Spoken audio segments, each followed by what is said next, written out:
We would be in the trees, just climbing trees and having fun, and the plane would come over and just spray us. It was crazy.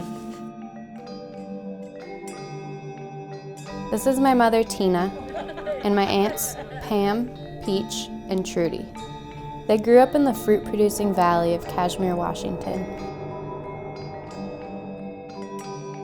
They spent their days running barefoot through orchards, and on some days, through heavy sprays of the insecticide DDT. On certain mornings you would smell and you knew they were spraying somewhere. Well, it was a white residue, and you could definitely taste.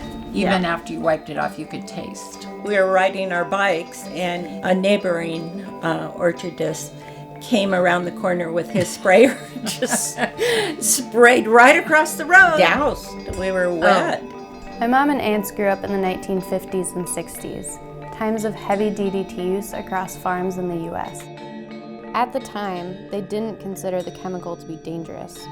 But now, 50 years later, each one of them has been diagnosed with breast cancer, despite not having any known genetic markers for the disease. So, what could have caused their cancer? That's the question that brings them back to the orchard, and the chemicals they were exposed to as young girls.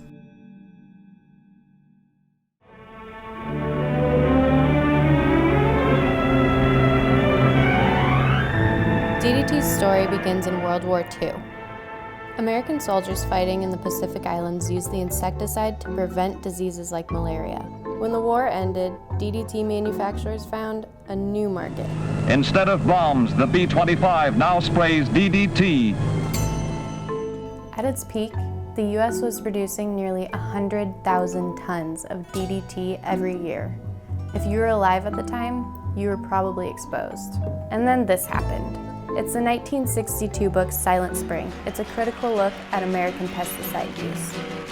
And it's credited with kickstarting the environmental movement. Hey, farmer, farmer, put away that DDT now. In the early 70s, the EPA banned DDT. Their reasons were mostly based around threats to animals and ecosystems, but their ruling also hinted that there could be some kind of link to cancer. I went back for my high school reunion in 1971, and already I was hearing a number of cases of cancer then, and actually a number of people had died by that time. But I still at that point didn't associate it with DDT and what was happening in the valley. And for years, scientists had trouble finding a concrete link between DDT and breast cancer too. Until the early 2000s, when a group of scientists looked at frozen blood samples from the peak of the DDT era. During the 50s and 60s, doctors at Kaiser Hospital in Oakland collected and froze blood samples of the women who came in for pregnancy care. Now, it's a library of blood samples of 15,000 women that, like my mom and aunts, were exposed to DDT. So, the researchers tested the blood samples, and they also looked at the age each woman was first exposed to the chemical. They found these women who were exposed at specific ages had a way higher risk of developing breast cancer. These are called windows of susceptibility. Let's imagine a chemical that causes cancer by messing with the hormone system. That chemical is going to be more or less toxic depending on how many hormones are available.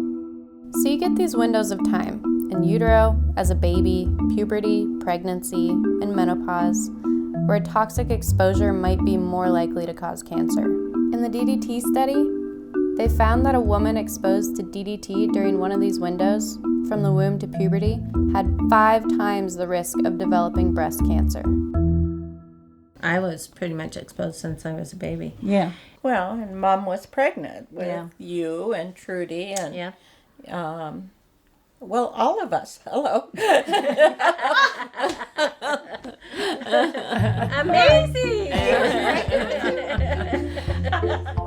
And the impact of that exposure goes beyond one generation.